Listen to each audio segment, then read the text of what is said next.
Let it be easy and drop the stress. That is today's topic. And first things first, my name is Lydia Wilmsen. I'm a life and mindset coach for successful entrepreneurs and C-suite leaders.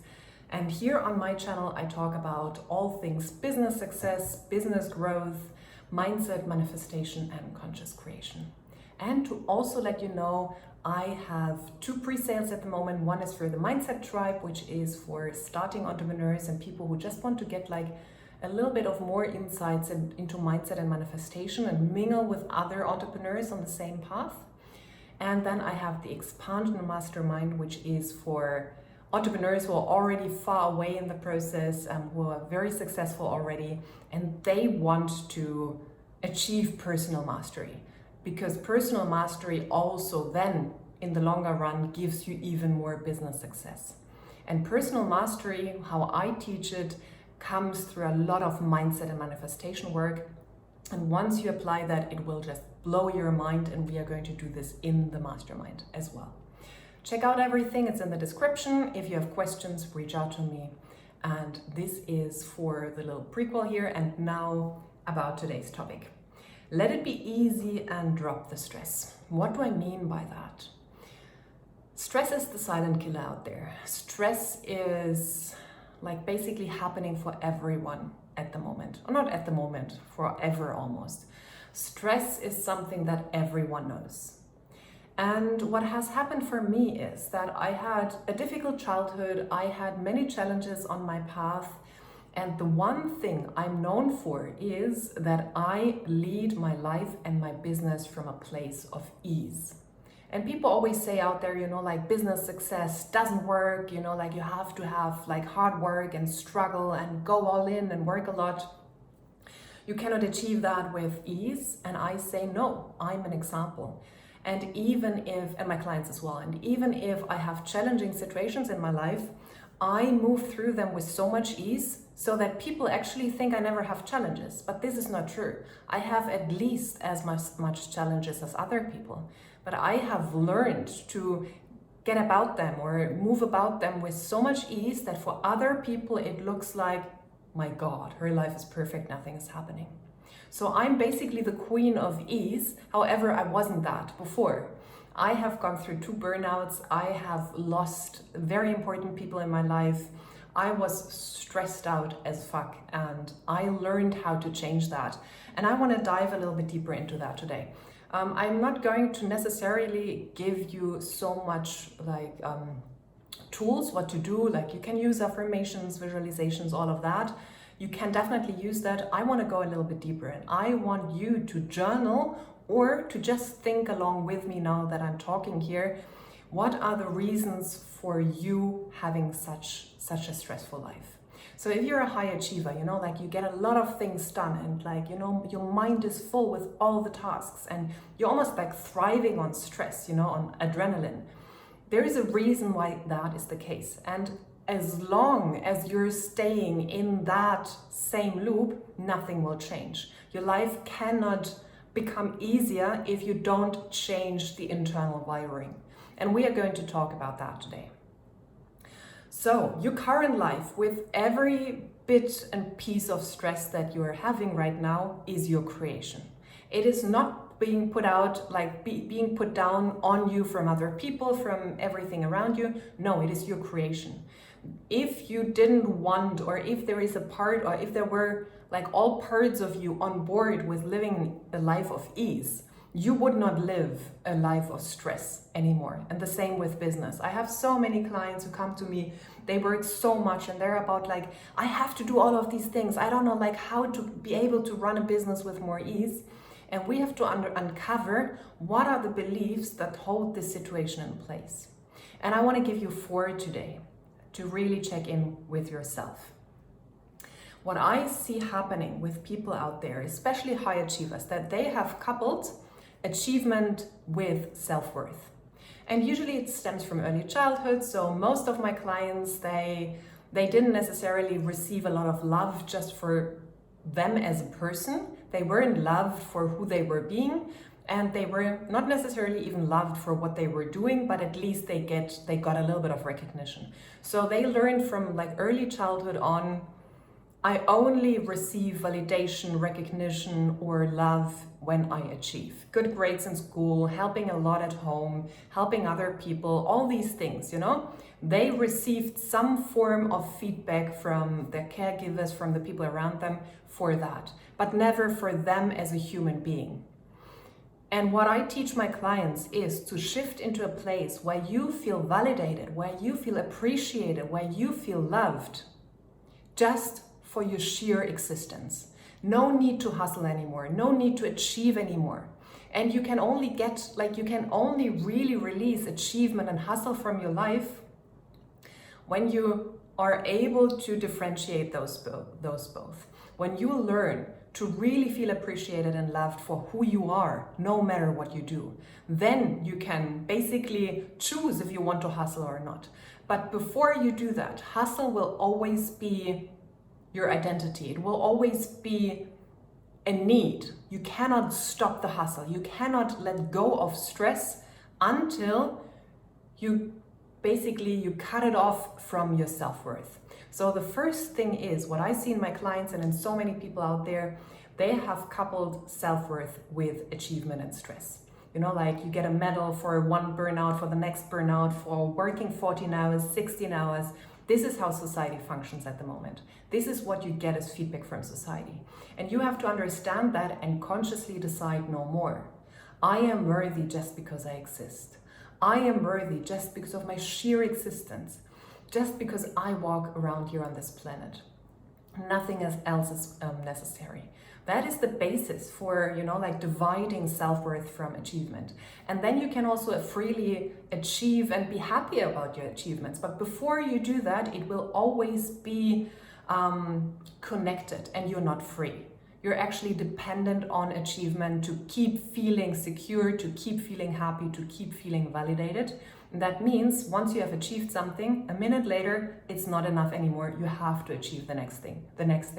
This is this vicious cycle of needing to keep doing and working hard and achieving, because otherwise you lose your sense of self. You lose your sense of worthiness.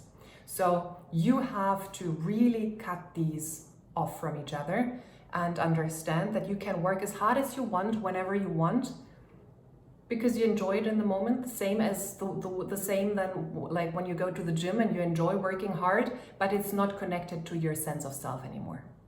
So that's the first part. Achievement is your self-worth. Who are you without your achievements? Are you happy with yourself? Can you exist without achievements? Can you free yourself from the constant need of achieving so that you feel yourself, so that you feel worthy? And then the next one, addiction to struggle. It is a little bit connected with the first one, like with the achievement piece. And the achievement piece I already said, and I go much deeper into that with my clients. Here, of course, I give you like bits and pieces, coming from childhood, stemming from childhood. And now this addiction to struggle happens over time. The more you practice that, your body actually gets addicted to stress hormones. There have been so many studies done which show that. It's an addiction, the same as addiction like for alcohol or anything else. The body gets used to the high rush of an adrenaline, the high rush of stress hormones, and needs more and more and more of that. And another thing that goes with that, like the addiction to struggle and challenge becomes your freaking identity. And I know that because I've been there. My whole identity was one of struggle. When it comes to money, to relationships, to happiness, everything was struggle. It was handed down from my parents and the whole situation, like growing up. And I just took it over, and I had to consciously disentangle those and free myself from that. I was addicted to struggle, and you can see that. So for example, you can find this out for yourself. For example, when you check your life, you see you had a challenge, you had something in your life, you overcame it. What happens then? Do you have a time of peace then? Or is it that directly the next struggle happens? I see this with friends, one big milestone achieved, done. And you think now they are happy and now they can just relax and be. No, 5 minutes later or 1 day later, the next big challenge is there. And the next thing why they can't relax. And the next thing they have to push through. And they are kind of excited about it. They say like, oh my God, my life is so stressful. Everything is horrible. I want finally a day to myself. But when they have a day to themselves, they can't cope with it. They can't stand it and they need the next freaking challenge. It's an addiction and you have to understand that. And it is painful to say that to you, to be honest with yourself, because when I was addicted to struggle, it's with every addiction. People say like, no, I'm not addicted. I could stop tomorrow. It's not me. It's not my identity. And it's not true. It's not true. But they cannot, it's hard to be honest when it comes to that.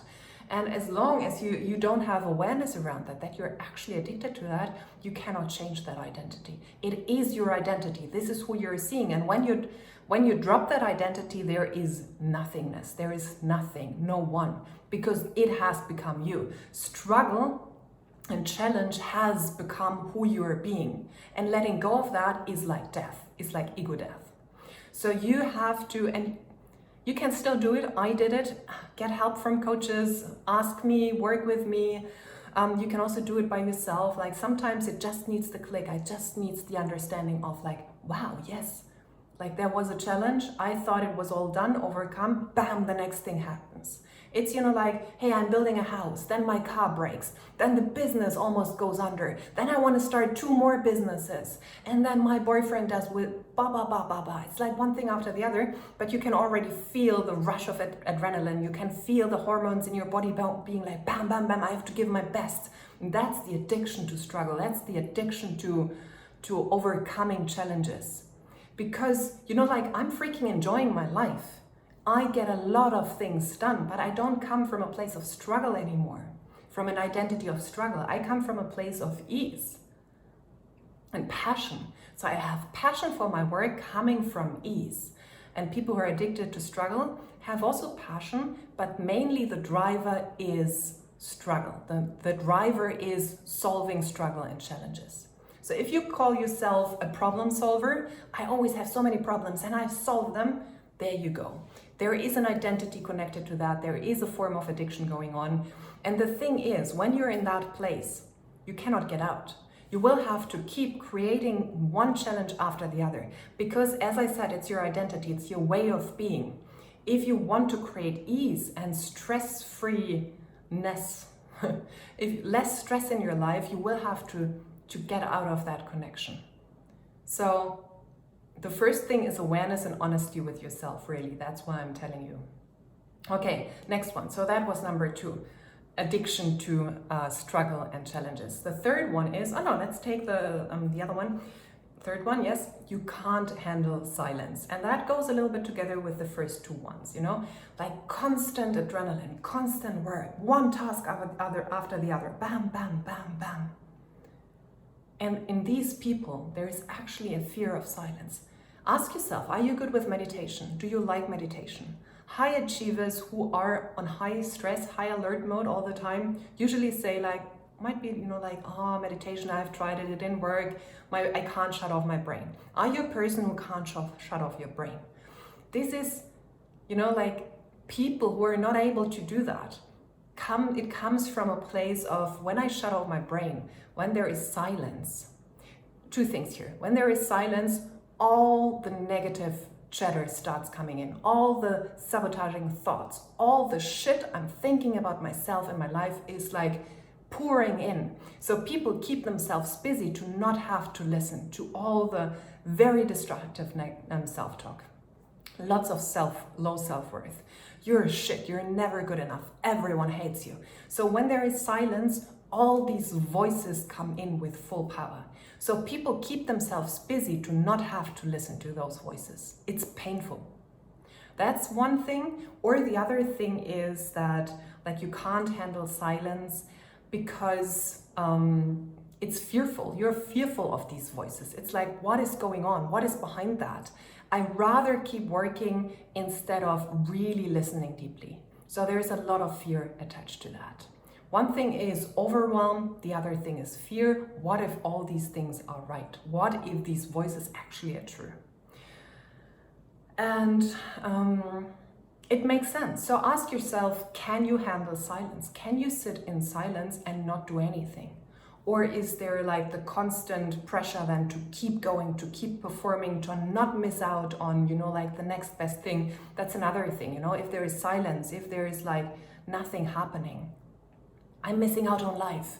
Life is empty. Life is boring. No, that's your perception when you're wired to struggle. Everything else, calmness, inner peace, is being framed as danger, as, oh, it's boring, danger of boredom. But it's actually a next level in your life that you can get to. You can get to a level of inner peace and calm where you get so many more things done, where you actually perform on an entirely different level. But if you're stuck in the place of hustle and struggle and addiction to struggle, then you cannot see further, you cannot see there. But I tell you, there is an entirely different reality when you drop out of struggle and go into fulfillment and go into ease. It's a whole totally different life experience. I'm telling you, I know it from myself and I know it from my clients. Okay, now the last one, and there are more.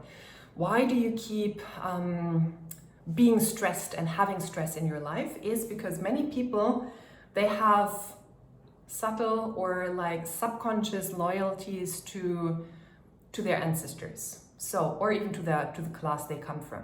So for example, your parents or your grandparents have gone through war. They have lived through war. They had to fight for their lives. They have gone through famine. Who are you to just live a life of ease and peace? Now it's like what the fuck? Who are you? How dare you? How dare you not to struggle? Actually, they probably wouldn't even say that, but that's your talk. You see how your ancestors have worked freaking hard. How dare you to just enjoy your life? You have to do the same. You have to keep going. You have to stay loyal to their struggle. And this is something we also have to disentangle. And I usually do this in one-to-one settings with one-to-one sessions with my clients, where we do some inner talk, some inner work to release these old loyalties and actually these bonds that don't serve you. They don't serve, they were never meant like as an intention from the people who came before you, and it doesn't serve you. But to even just to get this, to understand this, it has you dig deeper, like what is going on here. So loyalty to ancestors or to class. I had several clients who had a strong relationship from their past with the working class. They came from proper, strong working class. And their parents fought them to go to university. It was like, no, you don't do that. You stay put. You stay where you come from.